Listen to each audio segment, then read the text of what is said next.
Hello friends, welcome back to Ftopreview.com. In this video, we are learning how to post Windows update for 5 weeks in Windows 11. Okay, it is very simple step.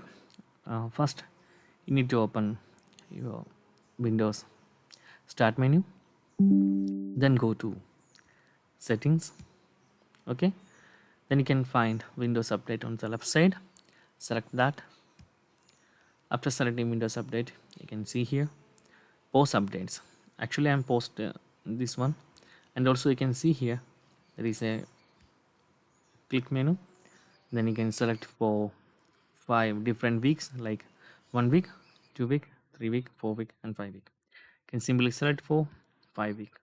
So this is one of the very useful feature, and also you can see here whenever which will be start. It is 01/07/2026, and upcoming Windows update you can almost permanently disable software update, but actually it is not run out now, but they are announced that we can they are preparing for that, like a long time Windows update turning off. So that's guys, very simple tutorial, and if you need any kind of Android or iPhone tutorials, comment below. I will post my replies as video so I can easily watch and understand it. And if you enjoy this video, please like, comment, share, and subscribe our channel for getting more videos like this. Thank you so much for watching. Have a nice day. Bye bye.